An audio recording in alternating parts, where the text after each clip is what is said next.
I'm very glad you said that because I definitely felt like I was cheating on you the other day. What? What Uh, happened?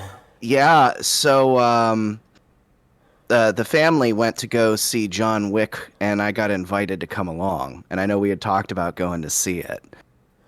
So I went and saw John Oh. Wick already, and I'm like, oh God. That's all right, man. That's all right. We never followed through on that, so It it's it was gonna be okay. hard to yeah, it was gonna be hard to line up anyways, because it's a 3 goddamn hour long movie. Yeah, yeah, it is. Yeah, it is. I Which is a lot. Did you like it without spoilers? Yeah, it's so hard to talk about because Because like everything's a spoiler. everything about it is a spoiler. All What I will say is the 3 hour runtime, even though it's long, doesn't feel padded. Oh, okay. Um, they right out of the gate come like they don't waste any time like ramping up into things. Like Okay. shit hits the fan in the first 10 minutes. I Um, was a little bit worried just because 3 hours is a lot of time to be murdering yeah. people. So there. Nah, don't do it. Just is it good or It's is it really hard. bad? It is good. It Okay. is very good. All right. And I can't even. That's the thing is I can't. Anything that I say is going to be a spoiler for it, Yeah. because it is just chock full of stuff. And But I it was an excellent movie. I so rarely get to see things in theaters, especially things that aren't kid related. And this has got so many going against me because I can't take my kid to it, and Melissa has no interest in watching it. So like, I'm just like on my own, and like, even if I could squeak in 3 hours during a day to go see like a matinee, if a theater did that on a weekday, she's on spring break right now too. So like, there's just Uh, no chance of me seeing that movie anytime soon. So, which is a bummer. But thank you for no spoilers. it's. I cannot wait for you to see it because we'll have plenty to talk about. Be bonuses and openings to come. Um, Time to get your fix.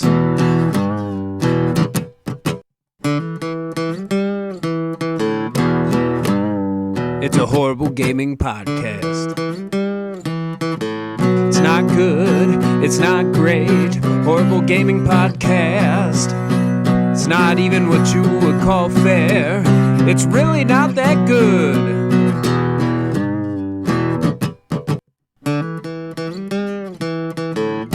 Horrible Gaming Podcast.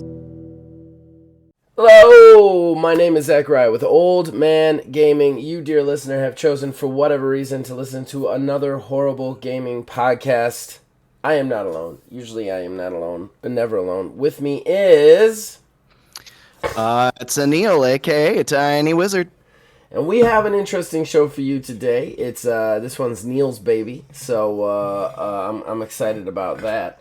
Yeah, we're gonna get into that. I do want to quickly apologize for the last podcast in which the giant writing was across the screen the entire time. I somehow failed to shrink the timestamps to where they're supposed to be, so they were just everywhere. So sorry about that. We're gonna fix it this time. I didn't catch it until like 24 hours after it had gone up, and I was like, all right, well, this is At just that the point, way it is. yeah, it's whatever. Yeah, so, but yeah, sorry about that, everybody. This time, hopefully, I catch that. But yeah, I am also in the tail end of an illness, so coughing may everybody. ensue. Everybody's sick right now, man. Everybody, and it just keeps coming. It just keeps coming. It's ridiculous. Stella got a third round of puke sickness this last, What the hell? Yeah, a week ago God. today, she woke up in the middle of the night and vomited everywhere. Thankfully, that was it. She vomited. She felt a little sick. We kept her home, and then she was fine. But then, like, we went in there to tend to her. We switched out her bedding and stuff. Then I went back to bed. Melissa went to the bathroom. Apparently, Melissa went to the bathroom to vomit. I just thought she was going to the bathroom, so she God. ended up puke sick. It was a hell of a day. So yeah, it's just Jesus. sickness constantly. I think everybody's just sick lately, man.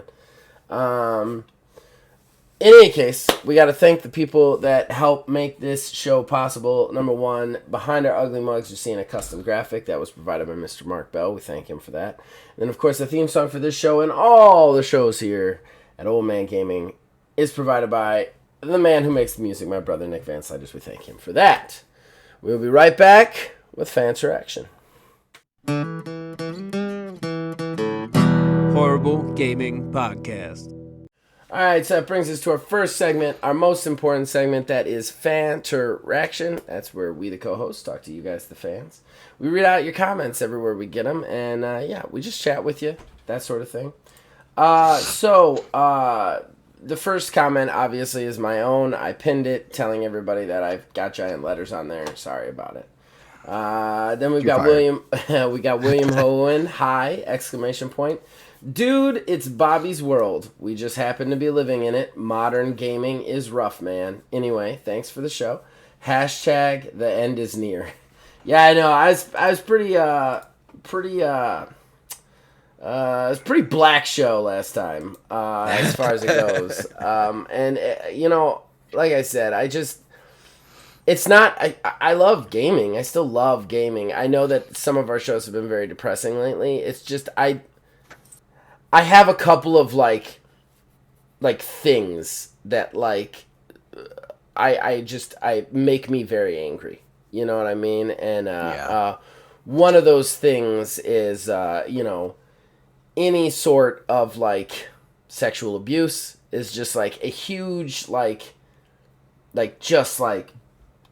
hammer for me. You know what I mean? And, and the whole Bobby Kotick, Activision thing, I'm just always going to be a little bit salty about it. I really feel like they got bailed out of it, and it wasn't like they got bailed out of being the normal douchebag rich corporation shit. You know what I mean?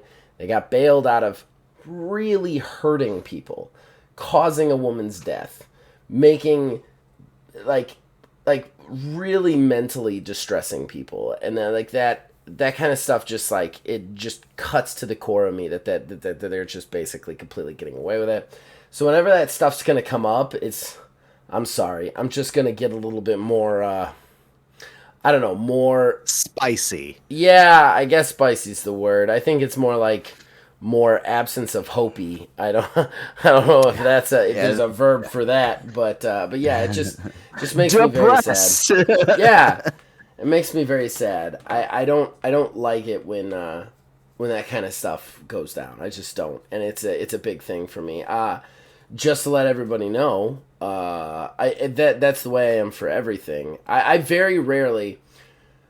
I'm sorry, I'm going to go on a little tangent on here, just to tell the fans how I am a little bit. I very rarely cut myself off from art, depending on what the artist is doing, mainly because I think art kind of is going to make itself through the person, and whatever that person is a person. And don't get me wrong, I'm not faulting anybody for not reading something because they don't like the person making it. That's not what I'm saying. I'm just saying, for me, I'm very good at separating the art from people. There's one thing that I can't do that on, and right now I won't watch WWE. I won't watch it, and that's because Vince McMahon is in charge, and he has been accused not accused. He raped people many times. He's paid tons of hush money to keep them quiet. That's why he had to step away in the first place.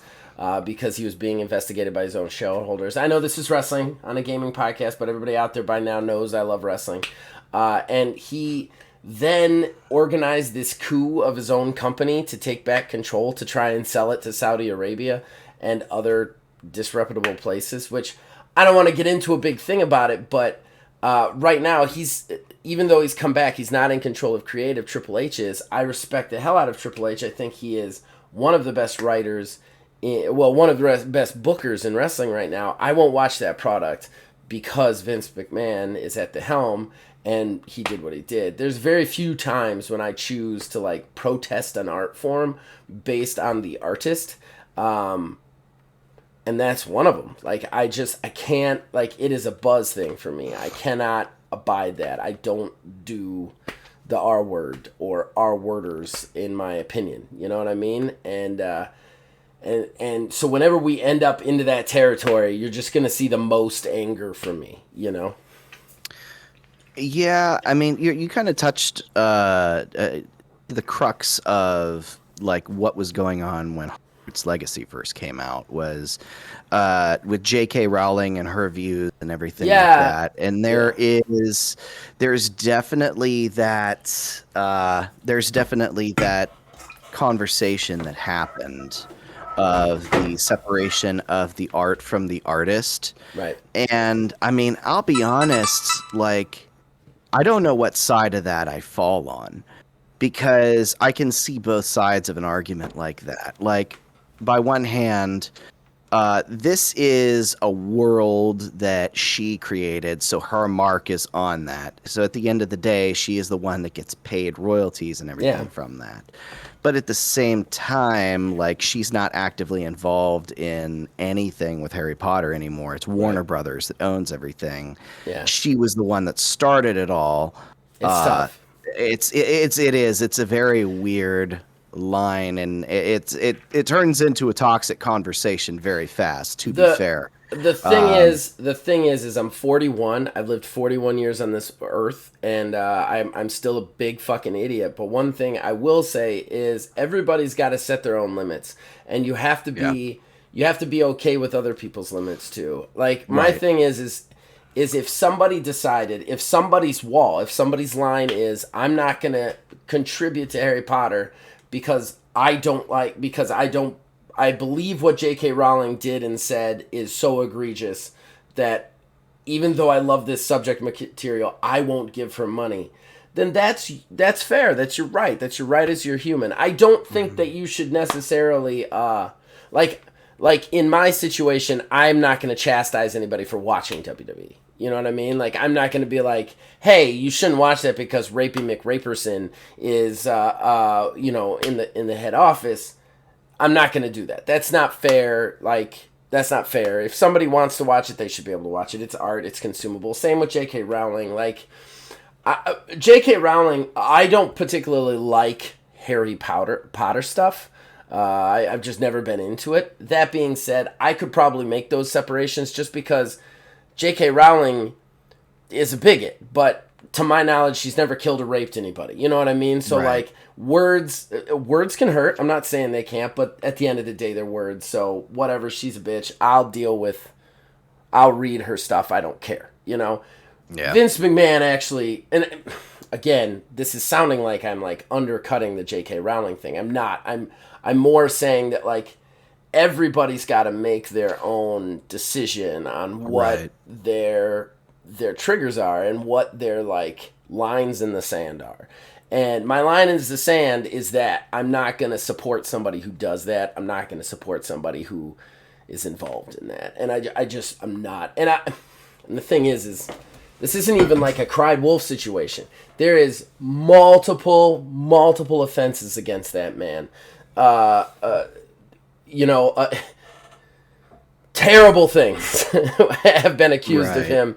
And it's the same with the Activision thing. Like, we're not talking about one person who didn't get a raise making a terrible accusation, you know? We're talking about tons of people whose rights were violated, you know, on a physical level. I can't abide that, and it like I said, it flips a switch in me that just makes me the most mad you're ever gonna see me on the podcast. But again, you're right, it does. It gets into the J.K. Rowling thing, and I don't want to spend the whole fucking show on this again. But the J.K. Rowling thing, again, if somebody out there is like, hey, that's my line in the sand, I don't like what she said, I don't want to give her money, more power to you. It wouldn't necessarily bother me, but again, that's not for me to say what yours is, you know what I mean? And it's the same vice versa. And, like, that right there, that's mine. And so whenever we get into that Activision shit, it's just that shit just comes right back to the forefront because I just can't forget that shit. And I feel like sometimes gaming and the media they have these really long memories for things that don't necessarily matter in the long run, and then all of a sudden they have these like really short-term memories for things like for the shit that's super for this important. shit, for the super important shit. A woman lost her life here. She committed suicide because she was sexually abused by her superior officers, like not officers, her superior, her bosses. Like that's the worst kind of shit, and nobody talks about it anymore. It's just gone. It's just out in the fucking ether, and like that kind of stuff, like it just pulls right back to my memory every time. And I think that I sometimes wish that like, we cancel people for saying like the N-word or making some weird comparison to like Nazi Germany.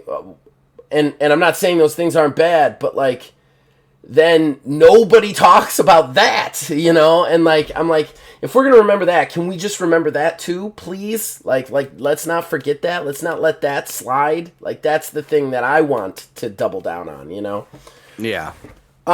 So yeah, I think that like I said, I think that you got to draw your own lines. That's one of my lines. It's one of my triggers, and I'm just always gonna be very upset about it,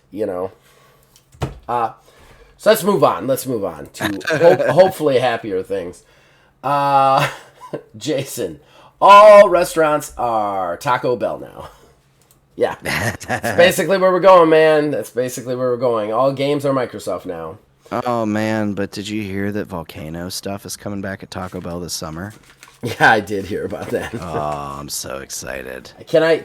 Well, I'll tell you this offhand. Maybe it'll be a bonus. I got a Taco Bell thing to tell you. And then he also says Turtle Power because I'm sure he heard my notification, and I am sure he's gonna hear it again because it just went off a couple of minutes ago. Then he says, "You better start believing in cyberpunk dystopian stories. You're in one." Yes.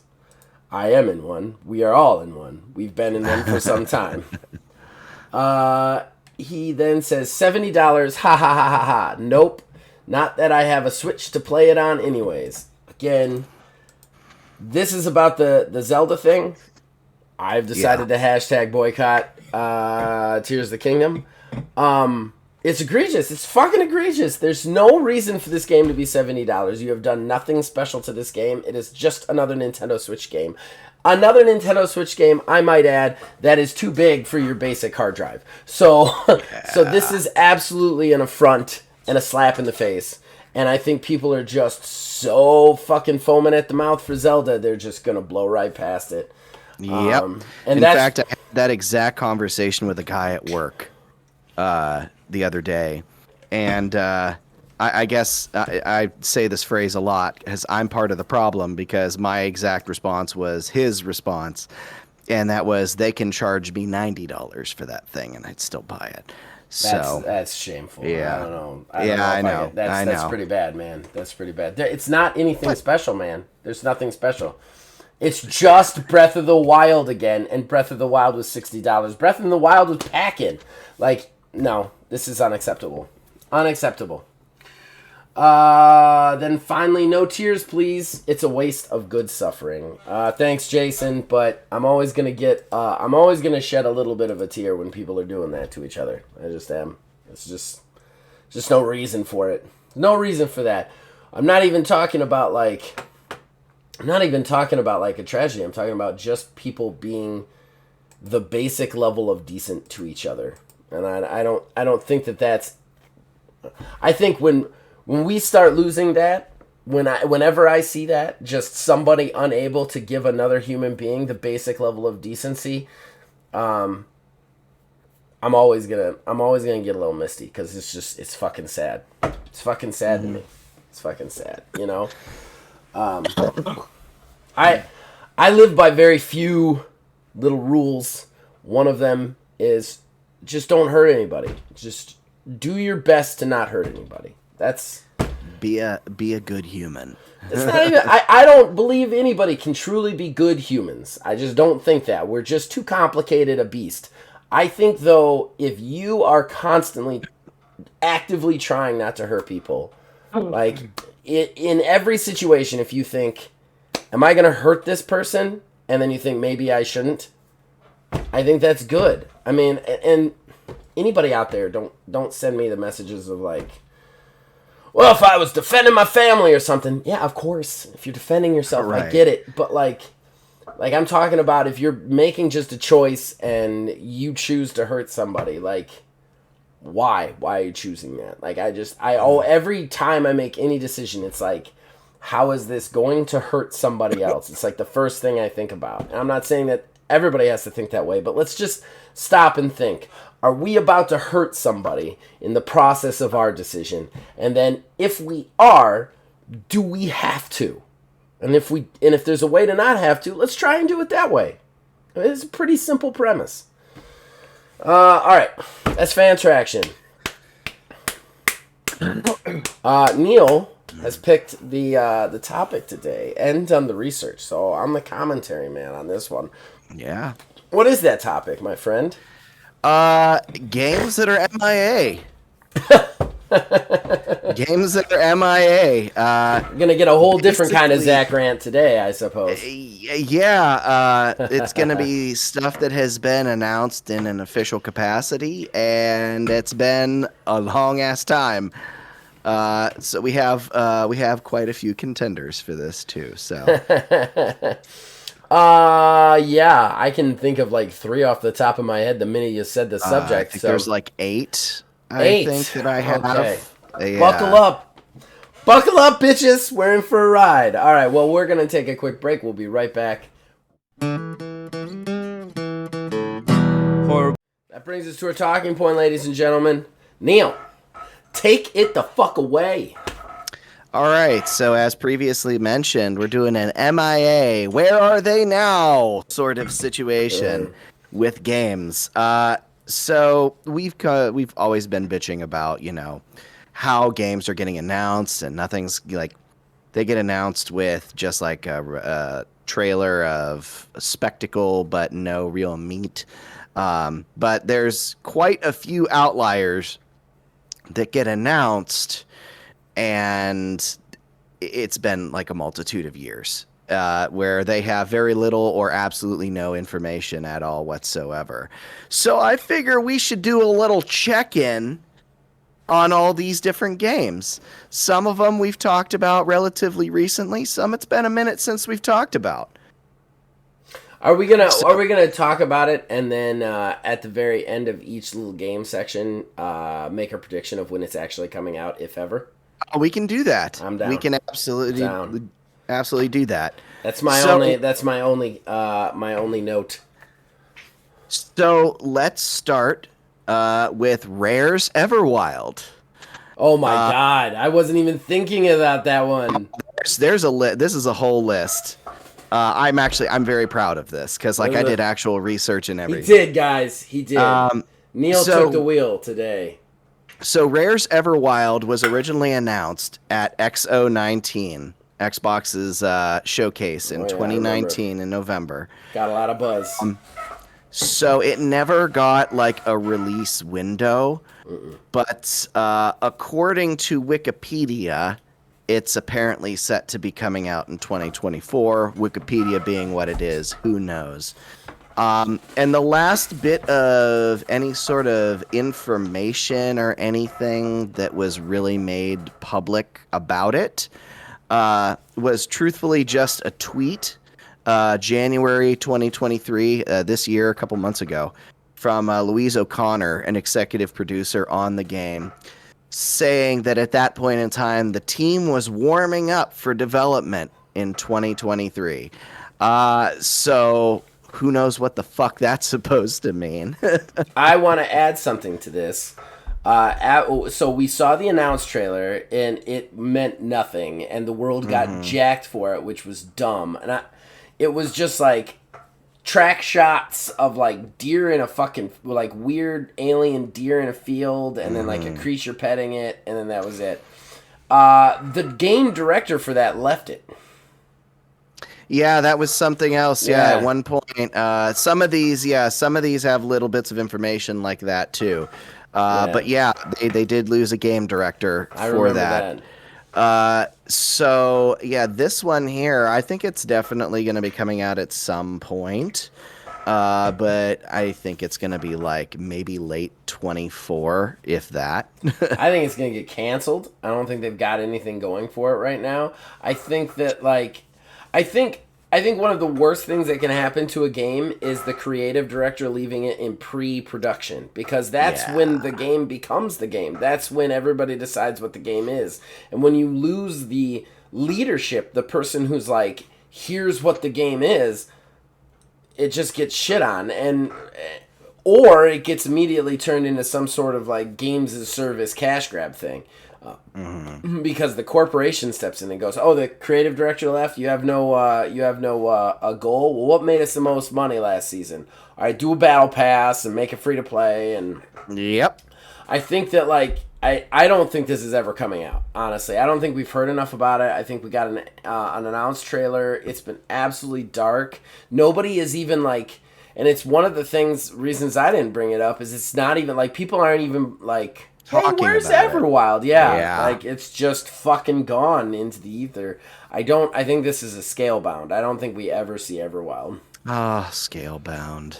Oh man, what could have been? What could have been? What could have been a co-op Devil May Cry like with dragons? Yes. Yeah. If only.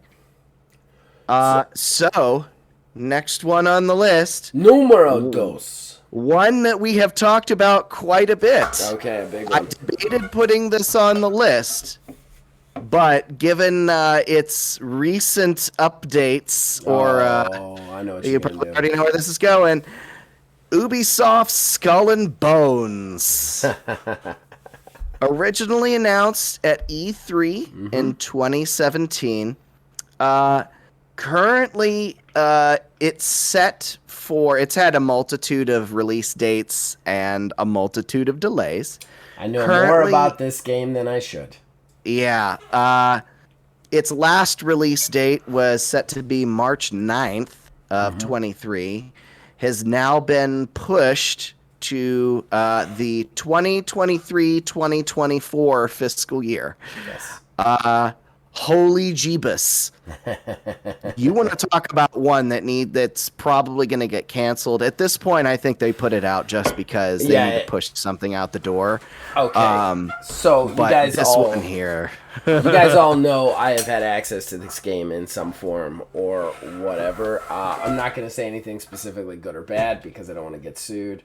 But I am going to say that this is definitely a game. It's a fully functioning game. For them to completely cancel this would be at that point, what are we fucking doing here? Yeah, exactly. We've spent 8 years on it. We've retooled it 3 or 4 times. There is a fully functioning game there. Personally, I would go at what they're doing very differently if I was the people behind it. As far as just release dates, it was scheduled to release on October, was its first actually scheduled release date. Like, they had given us release years and then pushed it, and then it went into indefinite, but its actual first release date was October, which is funny to me, because I thought it was coming out because they like to release things that they've delayed in October. Like, they did the same with Riders Republic, they did the same with Watch Dogs Legion. And then they delayed it to, I think it was originally February. Then they delayed it again till March. Then they said They threw the baby with the bathwater and just... Yeah, that's exactly right. We don't even know what the fuck we're doing anymore. Yeah, they said early 23-24 fiscal year, which would be as early as April. I can assure you guys it's not coming in April. I think that I think this ends up getting released in October because that's somehow their sweet spot. I think that this will end up coming out this October if I had to wager a guess. I think if it comes out the way they want to release it, it's going to bomb. Not necessarily because it's a bad game. Again, everything I don't want to really get sued here, but everything I've had access to, I've loved. I've enjoyed thoroughly. I just think the way they are going about putting this out is a sensitive... Like, gamers are sick of the games as service thing. Not just the games as service thing, but the cramming up our b-holes. Like, they're not necessarily sick of free to play. They're sick of the current status quo. Yeah, $70, paid DLCs, battle passes, microtransactions, all in one. That's what they're sick of. They're sick of that, and I'm a little bit sick of that myself. So yeah, this is a tricky one for me because I think it deserves to be on this list, definitely, because of the delays and the fact that it's had 3 dates now, and now it's back to not having a date. And all the people are like, oh, it's gonna come in probably April. It's not. No. You're not gonna see it in April. You're not gonna see it until winter. So I don't know. It's tricky. It's a tricky one. I do think it needs to come out, though. I think it really does need to be released. Like, at a principle at this point, the amount of money that they've pissed away, development on it, just do it. I mean, even if you know it's bad, just do it to recoup something. The people who have worked on this, okay, I can say this definitively because of certain information, but the people who have worked on this game are very invested in this game. They are trying to make this game good as they possibly can. And maybe I'm just a little bit more connected to them because of, the access that I've gotten. But I would hate it just because they are, like, they're doing everything they can as developers. Like, the people, the boots on the ground guys, I'm not talking about, like, Ubisoft. I'm talking about the development team are doing everything they can to make this game as good as humanly possible, to make this game a hit. They are taking every suggestion they get from the beta stuff. The way that they are approaching the beta is just so in depth and in concert with their fans and the people who got into it. I think it would be a travesty for this to not come out just so that the game wasn't out, because I think if it releases the way that they're planning on releasing it, it's going to be hated right out the gate. But I think it'll kind of stand a test of time. It'll kind of be looked on like, that was a really good game. Wish they didn't price it that way. You know what I mean? Like I think that's how history will remember it. And at that very least, I want that for the development team. So I think it would be kind of a travesty for it to not come out. Yeah, absolutely. At this point, even in its shitty, like, all the money form, I think it would. I think it's still gotta come out just so that you could see what they've done with this absolute train wreck over the past 8 years. This game has been redesigned 3 times. It's been delayed more times than any other game I can think of. Like, this project is a train wreck that has easily cost Ubisoft billions of dollars, and this team is doing so much to make it a working, functional, playable, awesome game. You know what I mean? And something I had alluded at that I thought it was kind of grindy when I played the beta the first time. They've corrected all of that just based on, like, communicating with the people in their beta, and I've played in a lot of betas. And usually it's like, oh, you played the beta, give us some feedback, and then you never hear from them again. This beta is, like, interactive. Like, you can have conversations with the dev team, and they will ask you things, and then if you tell them things, they will immediately get back to you. Like, they're really working on it, and I really want this to be seen just because of that. You know what I mean? Mm-hmm. Yeah, well, I mean, so October for me. For me, that's my call. I would say if it does end up coming out this year, it's going to be October. Yeah. Like you'd mentioned, just getting something out at least pre-holiday season, because Ubisoft ain't got nothing right now. I think if it doesn't come out this year, it might go to your prediction and get canceled, which will be a bummer. But I think it needs to come out this year. Well, when I was making this list, the second I landed on Ubisoft, there was the Ubisoft ones started rolling. I'm just going through in the order that they popped into my head. So the next one is going to be Ubisoft's Beyond Good and Evil 2. That was announced E3 2017.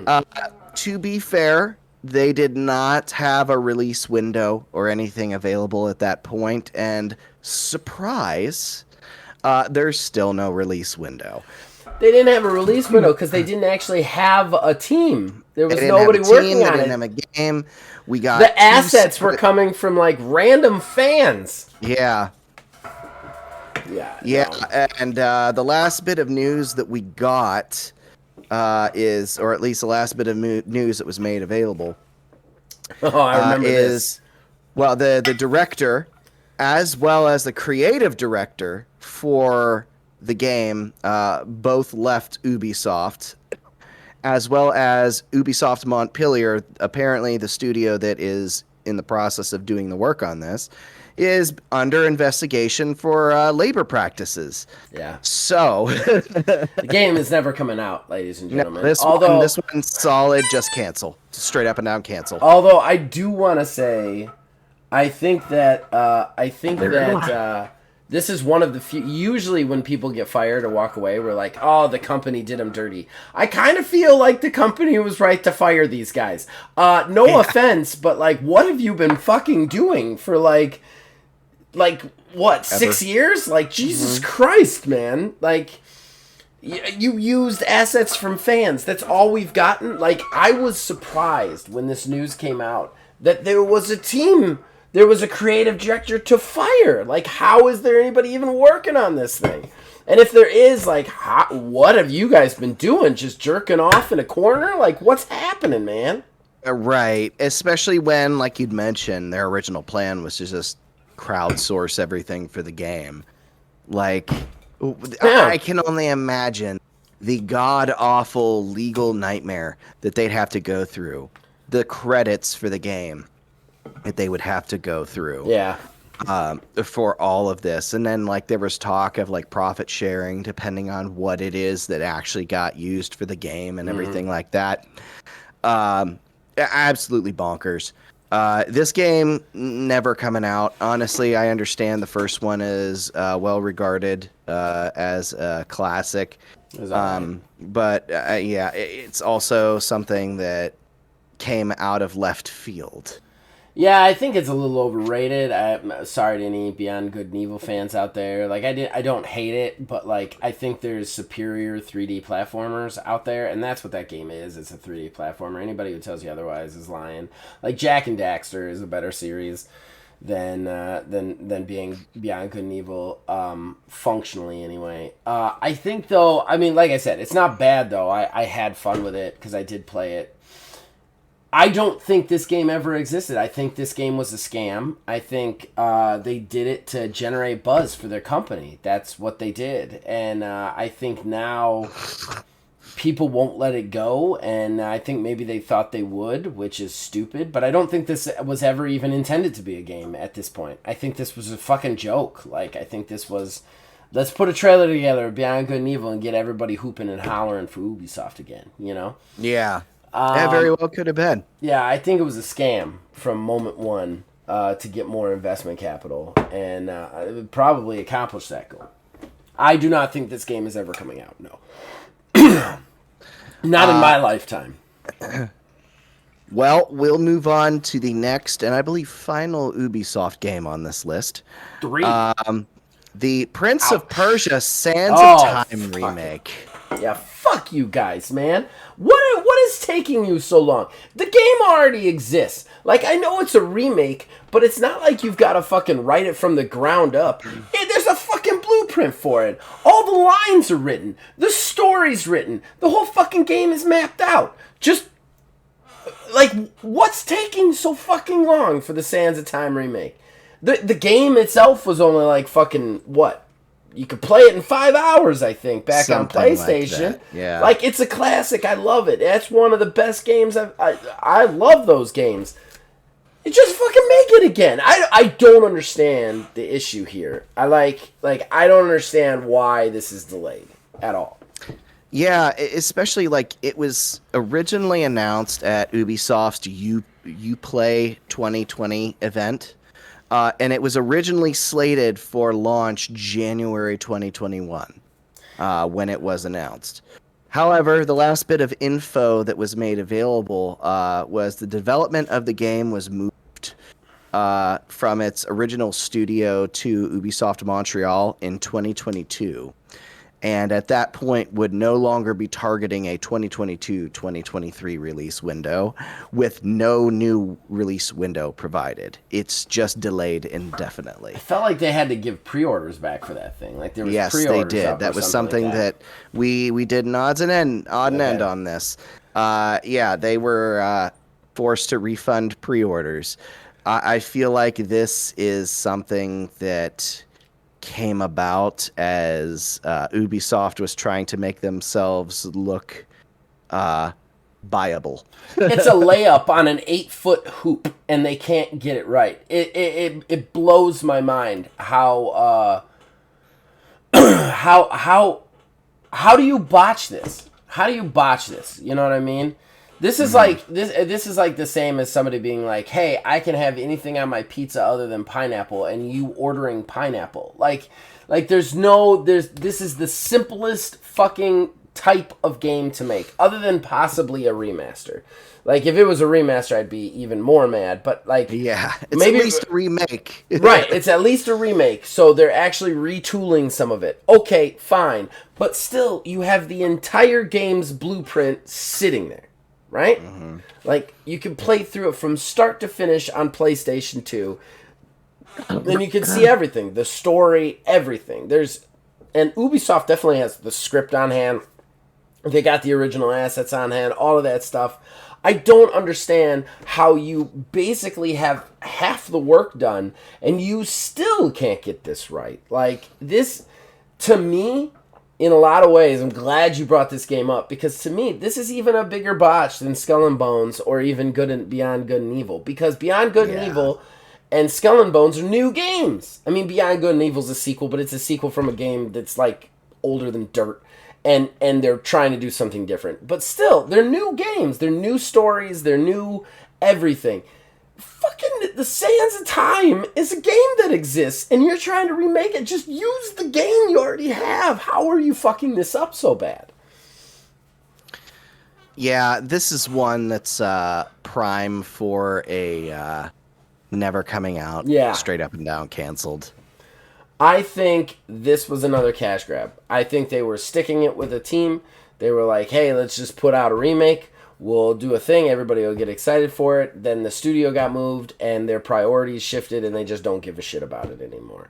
Which part of me kind of understands, because in fairness, we've talked about Ubisoft a lot. There's a lot of trash fires just going on at that office that they've got to figure out. And if they've got to cut this, okay, I get that. But the fact that it wasn't basically like, this would have been an easy win to get them back on track. You know what I mean? Like, you're cutting the easy win to then announce trailer 4 more Assassin's Creed games. Like, that kind of stuff is the stuff that's like, who thought of that plan? Like, you need capital. The easiest capital ever is capitalize on people's nostalgia of a game that you've already made that you can just kind of do some tweaks to and re-release, but instead of that, you're going to give us more fucking announced trailers, which has gone so good for you in the past, of a game of a game series that most people you listen to on the internet are sick of. Who wants another Assassin's Creed game? Do you want another Assassin's Creed game? I don't want another Assassin's Creed game. I don't want to find another way to have Templars and fucking Assassins fight each other. I'm sick of that shit. Move on. You've milked that IP dry, and now you're going to release 4 more games. Oh, wait. No, I'm sorry. You're not going to release 4 more games. You're going to show us bullshit trailers for 4 more games, not release them, because you don't have the personnel to make games from the ground up on that scale, instead of just giving us the fucking nostalgia layup that you could have given us 3 years ago for money. Like, it's just, sometimes these companies, man, they blow my mind on their decision-making process. They simultaneously want all and none of the money. Yeah, and that's what bothers me, is they want such a big hit. And it's one thing that bothers me the most about Ubisoft is they didn't used to be this way. They used to be much better at, like, hey, will build the game up. You know what I mean? For Honor was a train wreck on release. They built that sucker up into, it's still going strong. It's still getting new seasons, new characters. It still has a player base. Rainbow Six Siege, another one that, it wasn't making all the money. Now it's making a lot of the money. And, like, they used to be able to, like, do that. Both of those, like, they don't do that anymore. You know what I mean? Like, they don't look at it appropriately. And they just try to make all the money. You know what I mean? And it just kind of irritates me, you know? Yeah. It's very much one of those deals to where like, decide what it is that you want to do. Nintendo is just like them in that regard. Yeah. They want to sell you things, but they're only going to make like 2 of them. Yep. And be confused as to why they don't sell as well as they thought they were going to. Right. Because there was only 100 of them, asshole. Yeah, you only made like the classic, the mini consoles. Yep. Perfect example. They sold out immediately in minutes when they went up for pre-orders. And they were like, "Oh, we didn't make that much money on them." It's like, because you didn't fucking make enough. Yeah. The second you make enough, yeah, absolutely, everyone's gonna buy them. Honestly, you didn't sell enough. You sold all of them. Like, how does that not? Yeah. Who's teaching you supply and demand? Right. Oh, they're definitely gonna make more. No, we're not gonna make any ever again. No, not gonna make any ever again. Straight up and down said, never again. Yeah. Yep. So, moving along, the next one, Bethesda's Elder Scrolls 6. Not in my lifetime. Not in my lifetime. Announced at E3 2018. There was no released window or anything provided. The last bit of solid info came from Todd Howard in December 2022, stating that Elder Scrolls 6 was going to be their next game after Starfield. No fucking shit. What else are you doing? What else? Right. Anything else you're doing we don't know about because you haven't announced it. And I'm not convinced. If Starfield somehow is good, I think they'll make a second Starfield. I even debated putting Starfield on this list because I'm surprised you didn't. I would have put Starfield on this list because I am not convinced it's coming out in September. I think at this point, if Starfield gets delayed again, I think at this point they're already running on borrowed goodwill.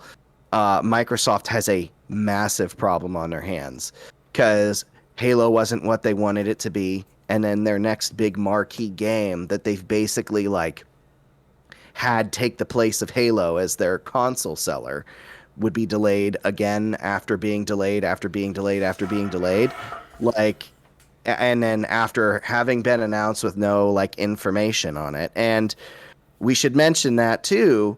Elder Scrolls 6 was announced because Todd Howard just wanted everybody to shut the fuck up about it. Mm-hmm. That was the only reason he did it. He even alluded to such when he made the announcement. He's like, straight up said something along the lines of, yes, you want to know if we're working on this? Well, here it is. We're working on it. And the announcement was just in development. Yep. I do think this one's going to come out, but I'm going to call 2027, maybe? I have lost all faith in Bethesda. Do you remember when Bethesda was a company that would announce a game and then release it 6 months later and it would work relatively decently? Like, it had bugs. Bethesda's always had its bugs, but it would just release the Bethesda charm. Yeah, but it would still release and you would enjoy it. You remember that? I remember those days. Bethesda proper is a shit company at this point. And what's sad is the games... And think back to the games that you've played or that you're excited about coming from Bethesda. It's not coming from Bethesda proper. Fucking Redfall that we're so excited about. That's Arcane. Mm-hmm. Hi-Fi Rush came from the guys who did Tango Group or whatever. Tango Gameworks. Yeah. Bethesda proper hasn't made games since what? 76, right? Fallout 76 was the last game they made. Yeah, actually. Because they don't even their Elder Scrolls MMO is Networks ZeniMax. or whatever. ZeniMax, yeah. That's So it's not Bethesda ZeniMax. proper. Doom is id. Yeah. Yeah. Go through the list of the top-selling Bethesda games. None of them come out of Bethesda proper. The last good game that Bethesda proper made is Fallout 4. Yeah. That's the last good game Bethesda And that was proper what, made. 2016? Yep. Very long time ago. So you have a real Bethesda problem. You then take Starfield and what we've seen from Starfield, and make no mistake, they can market the release date announcement of September 16th as anything they want. It's a delay because it was supposed to come well before September. It's another delay. It was. They have well, delayed it was 3 times now. It was supposed to be out last year in November. Yeah. And when asked about it, Todd Howard said it's in pencil on the calendar. Yep.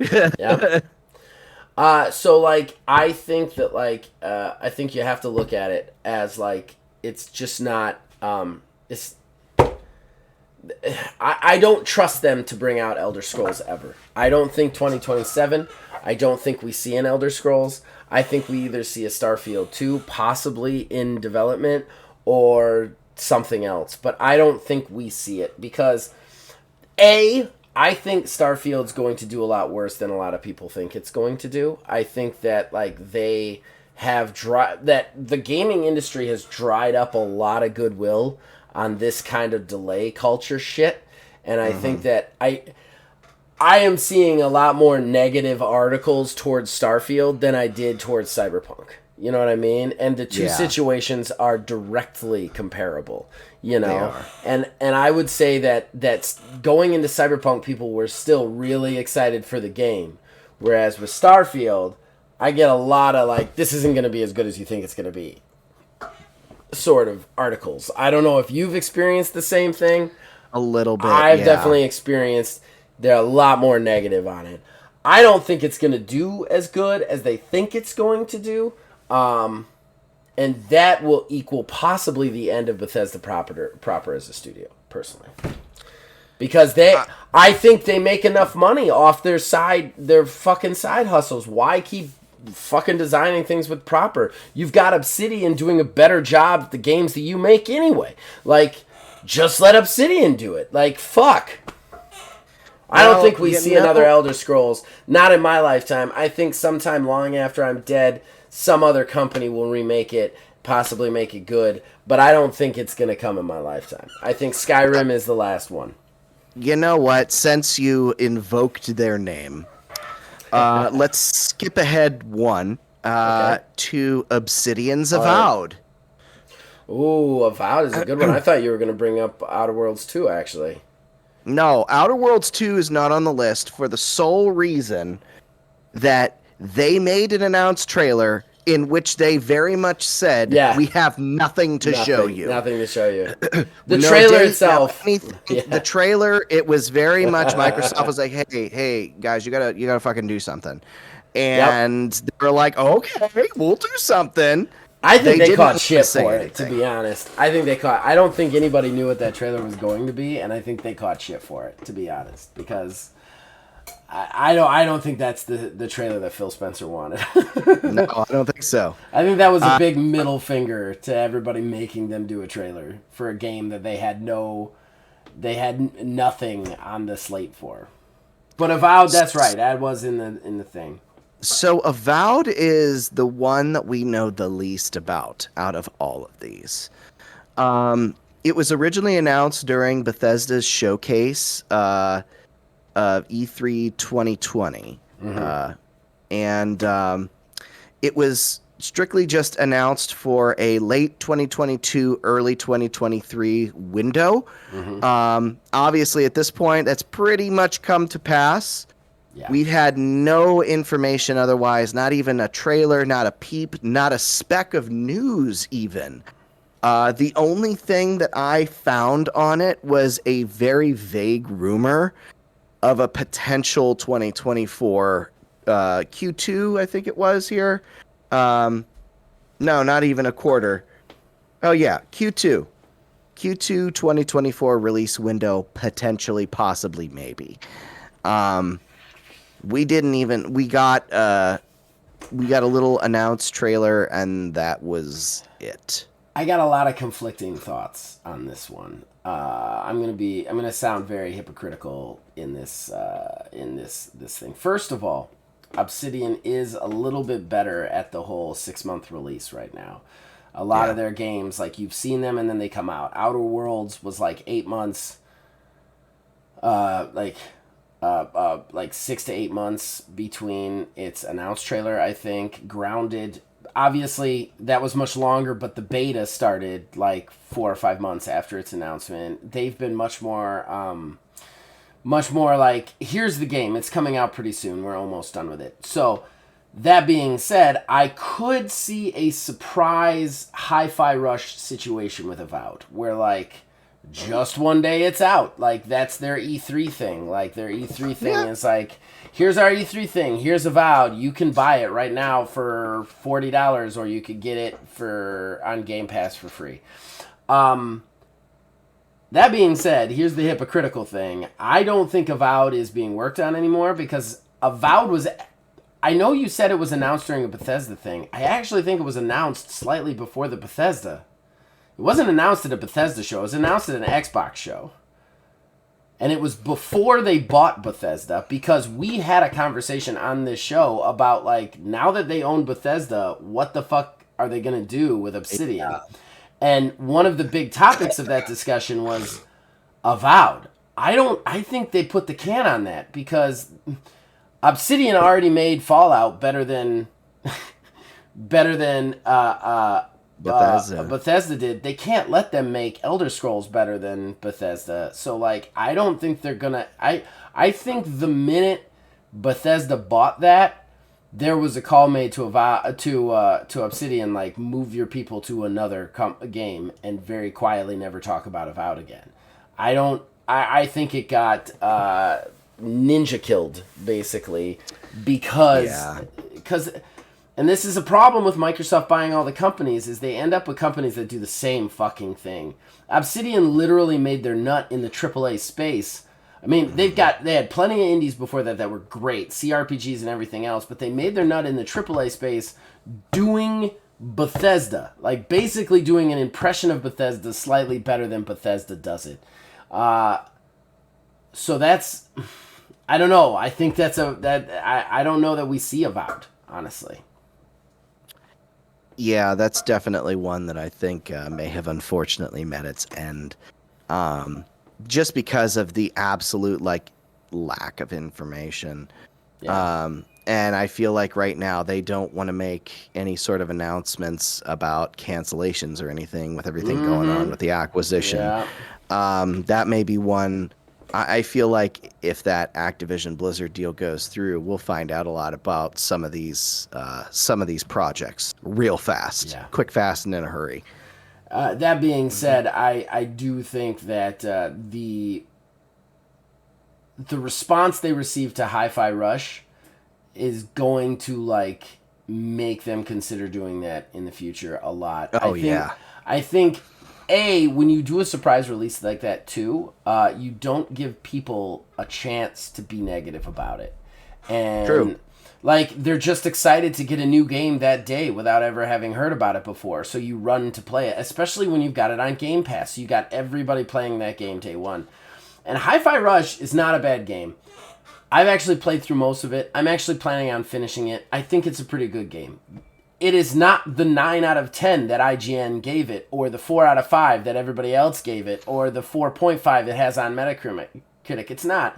The reason it has that is because it was a surprise release. If you look back to Apex Legends, it was the same thing. Remember they surprise released that? Respawn was like, guess what? Completely new Battle Royale shooter. It's out today. Here it is. Hero shooter. Everyone loved that game. I think it was good. It was good for a Battle Royale. It was nowhere near some of the greatest Battle Royales that have ever been made. So, like, I think that there is a strategy to that surprise release. And I think that, like, dropping a game like Avowed without anybody really knowing anything about it at your E3 conference would be fucking huge, man. That game would immediately be hailed as like a 10 out of 10 without it even being good, you know? And if it's Obsidian, it's going to be probably good. That's a company I actually have faith in. Well, let's move back to the one that got skipped over for this. Sure. We have, 1, 2, 3 of them left. Okay. Playground Games Fable. Announced at Xbox. Yeah, right. Originally announced at Xbox Games Showcase in 2020 with a release window of 2021. It is now the year of our Lord 2023, and we've heard not a peep. Just a fairy eating a frog eating a fairy. That's it. Yep. The last bit of information that we got in any regard was a recent tweet from an employee saying that they just can't wait to show us everything that they've been working on. Yes. Echoing what Matt Booty had also said last year, that they just... Oh man, I've seen Fable, and oh my god, it is so great. It's not ready yet, but I just cannot wait to show you guys how it looks. He said specifically, so cool. I want nothing more than to show you, but I'm not allowed to, which is ridiculous because you're Matt Booty. How are you not allowed to show us things? I think you're this the is Xbox guy.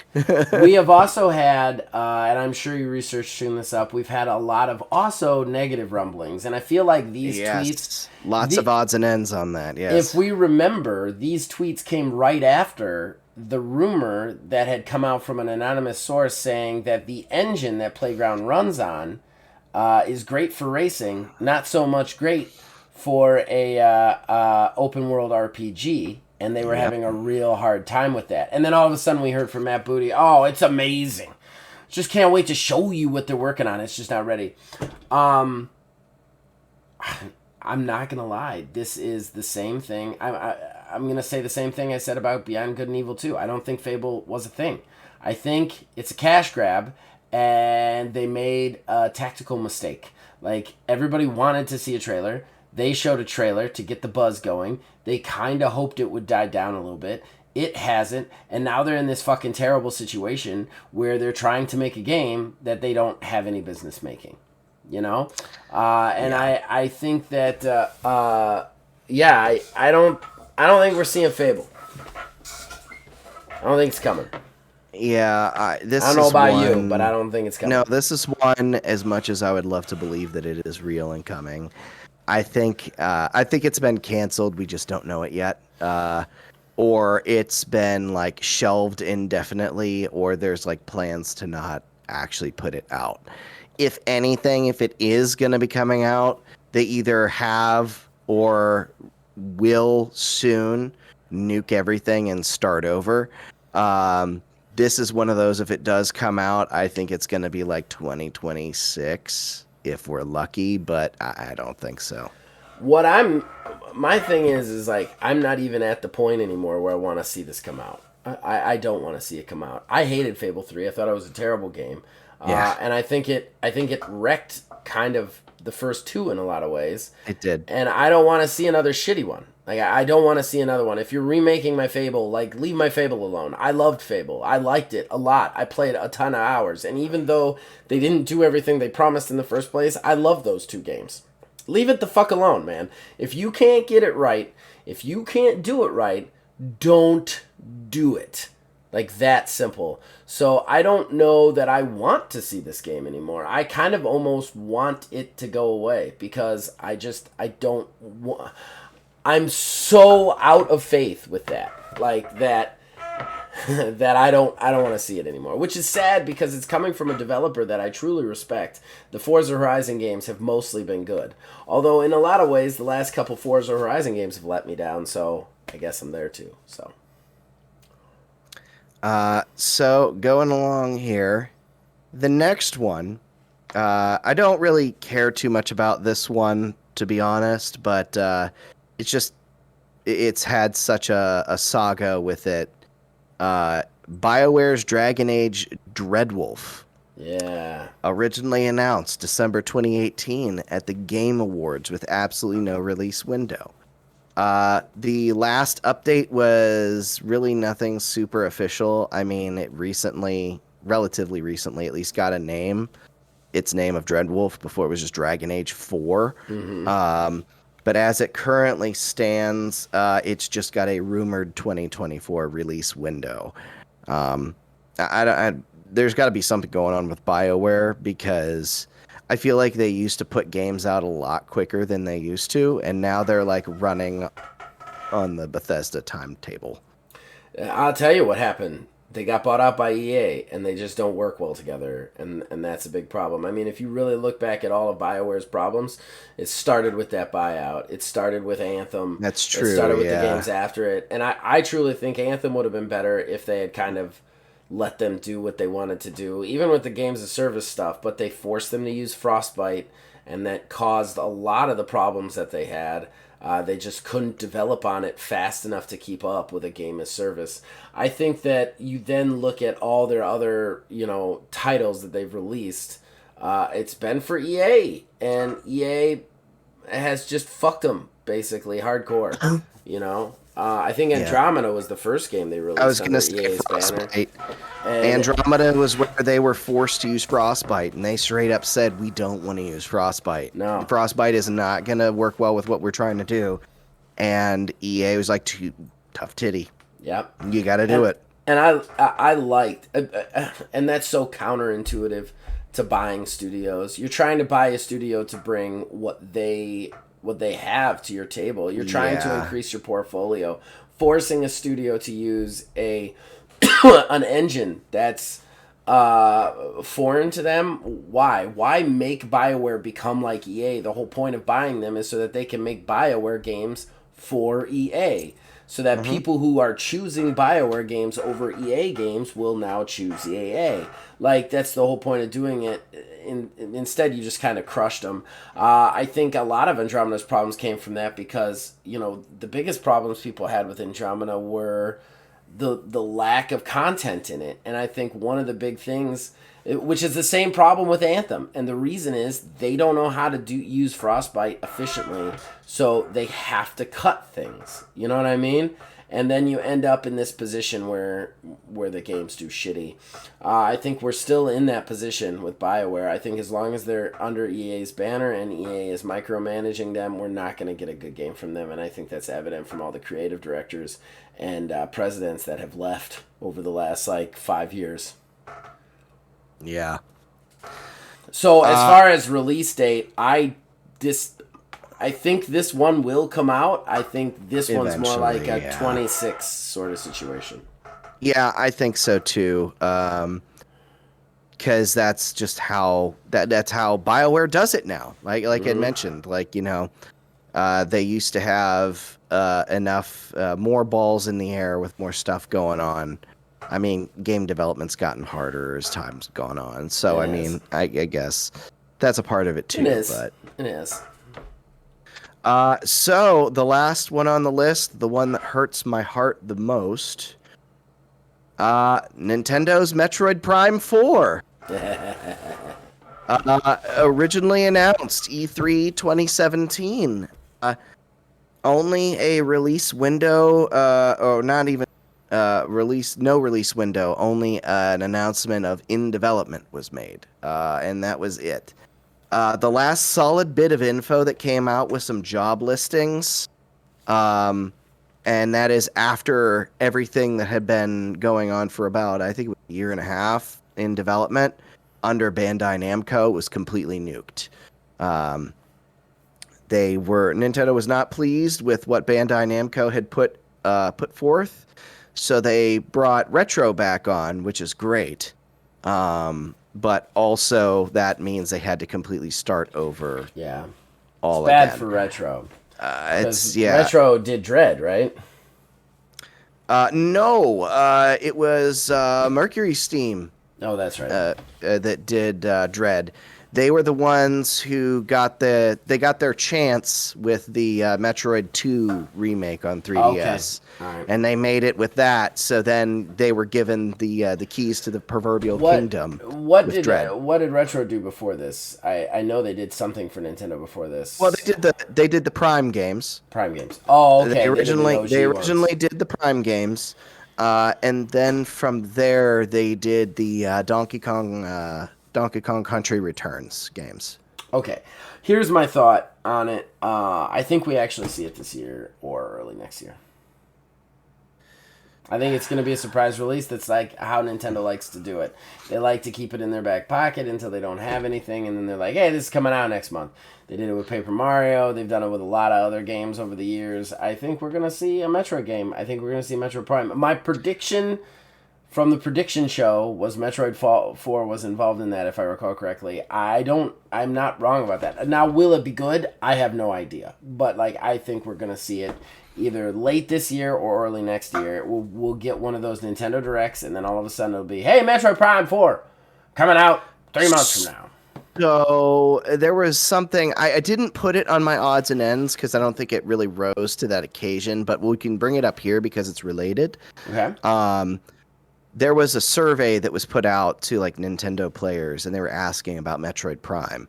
Okay. And one of the questions was like, how do you feel about the Metroid Prime remake, or the Metroid Prime remaster rather? And one of the selections there was, it's a great way to pass the time until Metroid Prime 4 comes out. So my thought is the Metroid Prime trilogy has been real for a while. And originally it was going to be a package deal with all 3 games like it was on the Wii. But what they're going to do is they're going to chonk it out into 3 separate ones, drag out the releases, get more cash for them, and bide their time for 4. That's possible. That's possible. So at that rate, I think this holiday season we get Prime 2 Echoes. That makes sense. Early next year we get Prime 3, and then holiday season next year is Prime 4. That's not a bad prediction. I'm not against either one of those, honestly. I think we're definitely going to see it soon. I don't know if it'll be good, but we're definitely going to see it soon. All right. So you want to hit odds and ends real quick before we're done? All right. We'll be right back with odds and ends, ladies and gentlemen. Horrible Gaming Podcast. That brings us to our final segment. Not our most important segment, but odds and ends. We take smaller news stories. We don't necessarily deserve the talking point. We just, tell you about them, riff about them, that sort of thing. Neil's got 4. I've got 1. He's carrying the show today. Take it away, Johnny. Or I could just do mine and get it out of the way. I was going to say, just go ahead and do yours, and then we'll just go through mine. So this is really interesting, and it goes again to games as service kind of done the right way. Sea of Thieves has 5 more years of content planned already, making it a full 10 years of content for Sea of Thieves. And just considering all the content they've got over the first 5 years, I think is really impressive. I think it's really it speaks to games of service done right when you have that kind of like planning, when you have that kind of foresight, and I think it's great. I'm excited. I like Sea of Thieves. The problem that I have with the game is still there, which is a motivation issue. But other than that, I think that it's a great game, and I'm eager to see what else they add to it. But it will be 10 total years of content that they already have planned for the game. Yeah, it's one of the few games that lives up to the promise that all these other live service games put out. Yeah. Because if you remember Avengers, it was the same thing. 10 years. Yeah. 10 years, this game's going to be around. So buckle up, motherfuckers. And it lasted, a year and a half, 2 years? Yeah, well, and the problem is, I'm sure they had 10 years of content planned. It's just they didn't make the initial game worthwhile to play. I think that you again, people forget, especially developers, games as service is about engaging fans on a long-term basis. That's what it's about. It's not about like the free-to-play or the premium cost. It's about getting fans to play and stay. It's not even about how many you get on day one, because day one is not when you make the most money. Day 647 is when you start making the money. You have to engage people and keep them in there and keep them spending money on you. And to do that, your game has to be good. And Sea of Thieves does that. Again, I always have a little bit of a problem with games with microtransactions having a dollar amount. I know it is a cheaper dollar amount, and it's in Game Pass, so we forget that it has one. But it does have one. You have to pay a price for it to buy it, and then once you are in it, there are quite a few of microtransactions. I will say this, though. A lot of stuff in that game is acquirable without any spending of external money on the Battle Pass or whatever, Yeah, well, that's good at least. Yeah, I mean, they have a lot of stuff you could get in it. It's not really an egregious... It's not like Dead by Daylight, which is just like... Just the minute you get into that game, they just cram microtransactions so far up your butt they come out your eyes. Yeah. It's ridiculous. So that was my only one. Take it away. Alrighty. So some of mine are actually kind of quick, too. So, That's but good, we'll get into them here. This show is running. Yes, it is. This is a weird one. Apparently, Animal Crossing New Horizons is only going to be able to be played until December 31st, 2060. We have already talked about this. We did? Yes. Yeah, somebody found that out a few years ago by turning their clock ahead, and then they were like, "Why can't you play this anymore?" And then it was a whole big thing.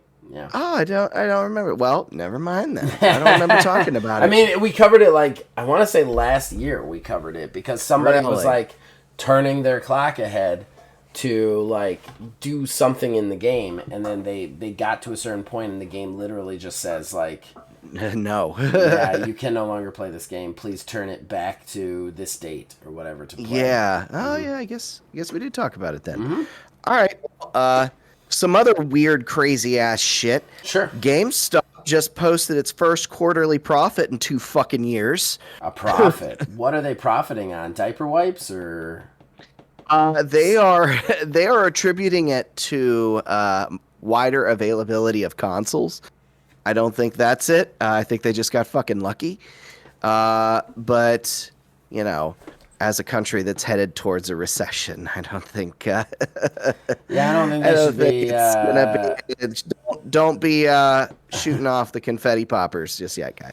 No, yeah, you're definitely primed to die as a company. I think that that's possible on the console thing. I don't understand how that happens. It makes sense, but at the same time, I would also venture to say, you have people like myself. Kayla and I actually just had a conversation about this.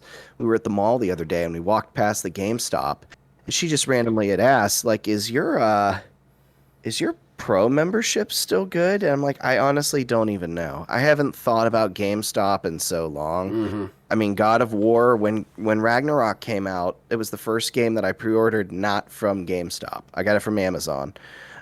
Just because I really don't super have a reason to go in there anymore. Yeah. The only time I ever think about it is if I am looking for an older used game immediately and don't feel like waiting for it to ship. Right. Yeah, I don't, and you're a physical guy, which is funny.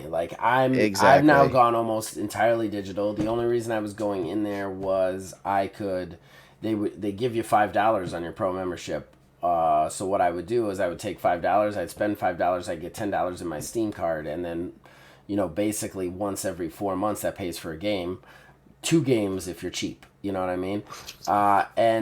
They stopped selling the Steam gift cards at $10. It's $20 or higher, period. And I'm like, well, 15 to 5 is not, it's not good compared to 5 to 5. So I stopped going in there altogether. I don't go in there anymore. It's not a place that I use anymore.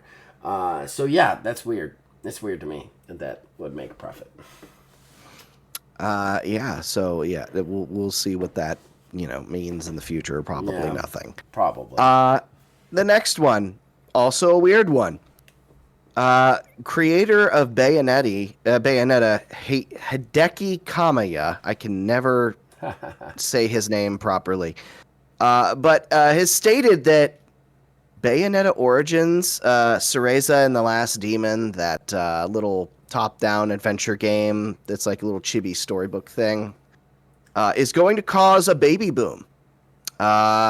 Is what he has said. Because That guy is so the game, the game is so cute, and she is so adorable that it is going to give people baby fever. That is like an official statement that he made with seriousness. Okay. All right, yeah. I have nothing to add to that. Nothing. There is nothing to add to it.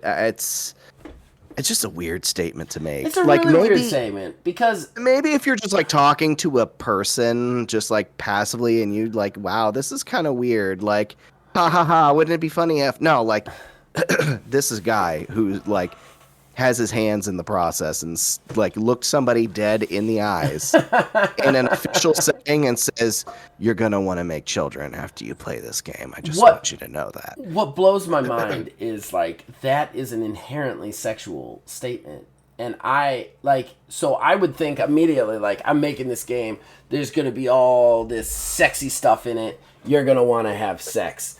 But no, he's like, you're going to look at a lot of babies and want to fuck a baby into somebody. Which is like, I can't remember the time that happened to me.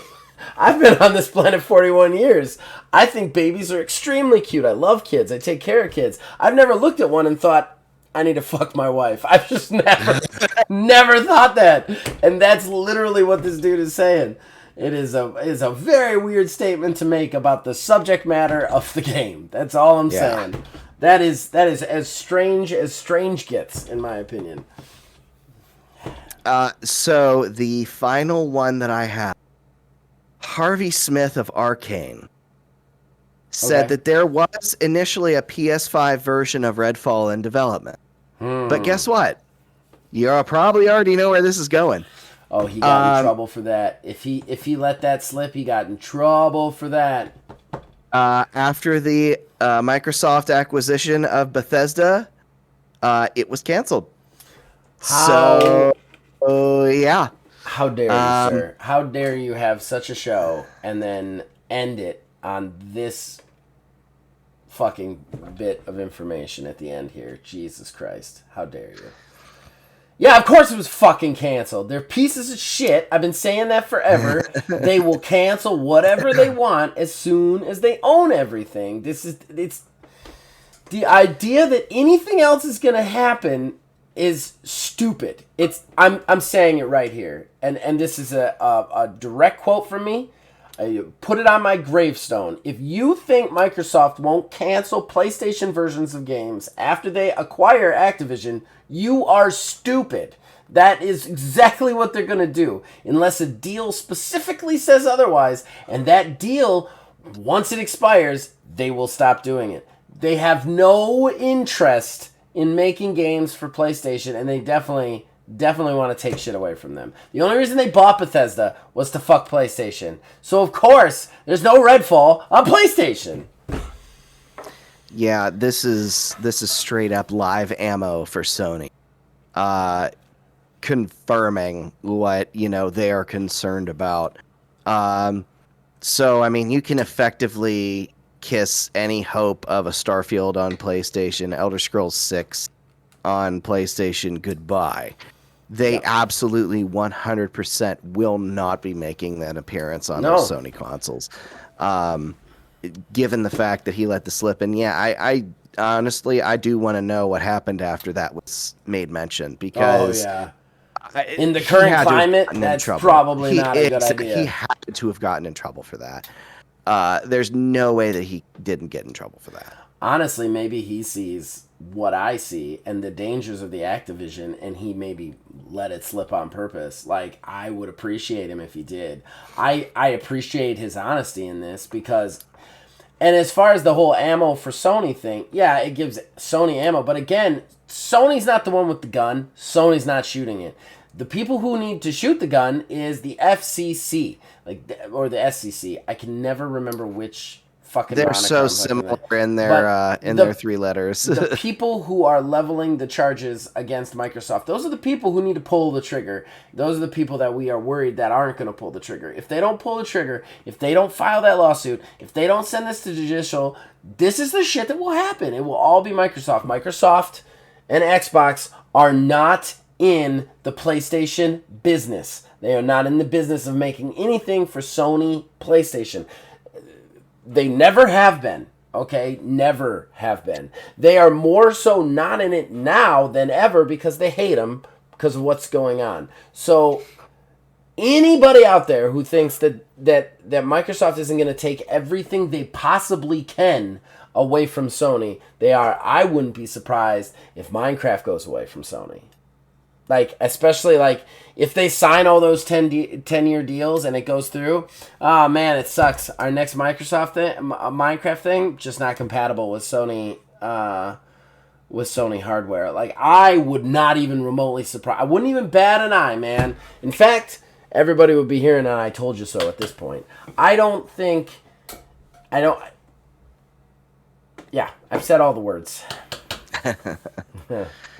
But at this point here, I've gone through all of my pushing an hour and a half on this one. Yeah, we are.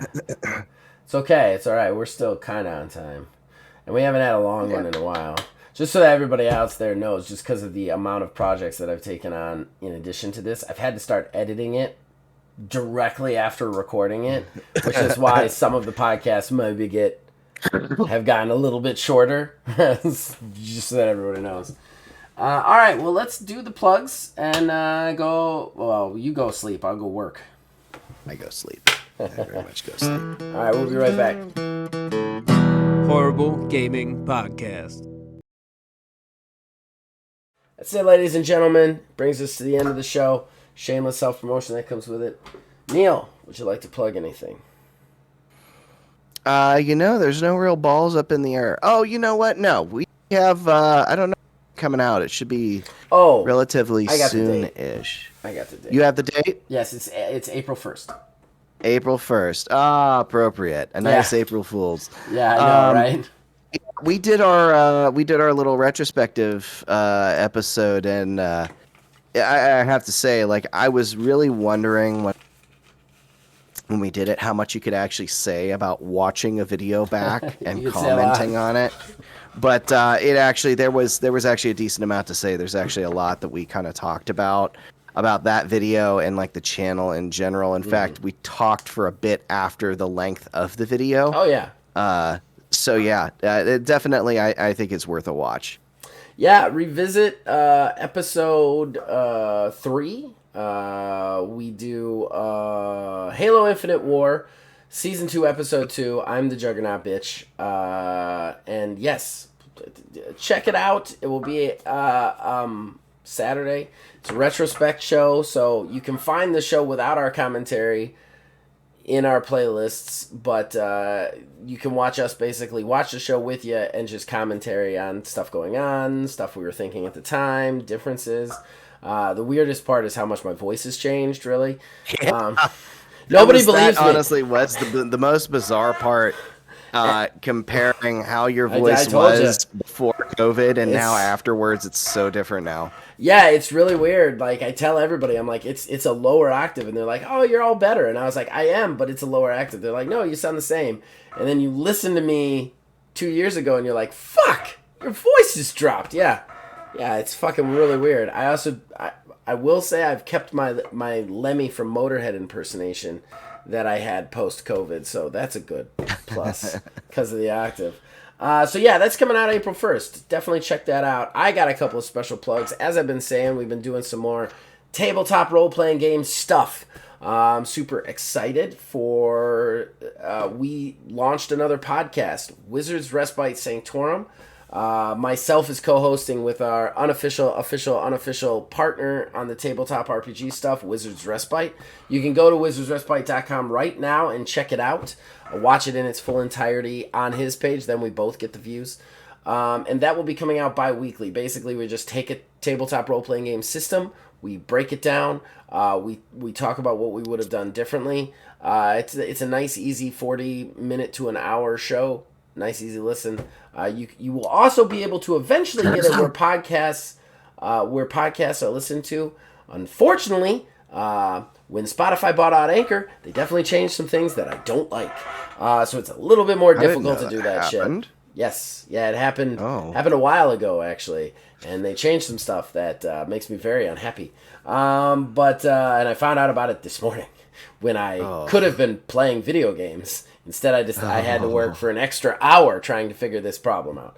But my own bitches aside, the other thing is our once a month one-on-one role-playing game session stream coming back this Thursday. I am super fucking excited for what we're playing. I'm going to show you guys now in the camera. Neil will have to see it later. But we are playing the first game I ever game mastered because we're trying to do kind of synergy with the podcast. We were playing Teenage Mutant Ninja Turtles and Other Strangeness by Palladium Books. This book was written in 1985. I got it in 1992, I think. And this was the first game that I ever game mastered, period. So I'm going to be game mastering it for him, just a one-on-one game. We might do actually a couple of months of that and then go back to like an indie game one-on-one sort of thing. We're kind of playing around with formatting, so please check that out. On the video game side, I got 2K23. I'm loving it. We're doing a lot of GM mode stuff, and our first episode of Season 2 has me and Grandpa Gamer in 2K23. So fucking excited about it. That thing is coming your way. I think it's the first show in April. First Thursday in April, Season 2 begins. But please, even though it's the old game, this Thursday, the finale, WrestleMania, our first season, wraps up. Who wins the booking contest? If you watch the last one, Grandpa Gamer actually has overtaken me, but we are only 200 fans different. So it's really going to come down to the wire. And then we actually have a special episode coming out this Friday, where it's only a 10-minute episode, but we let our created wrestler GMs fight each other. And we just watch it, which is a lot of fun.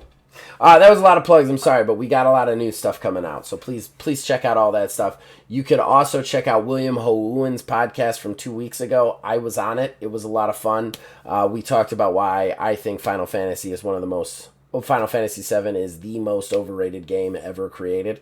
So if you want that hot shit, that hot take, you can go check that out. So let's wrap this thing up. You guys can reach us on Facebook at OmanGamingDH, on Twitter at OmanGaming9. You can join our Discord, links in the description below. Influence this and all of our shows from there. Ladies and gentlemen, boys and girls, as long as you keep watching and listening, keep making it. I'll see you guys next time.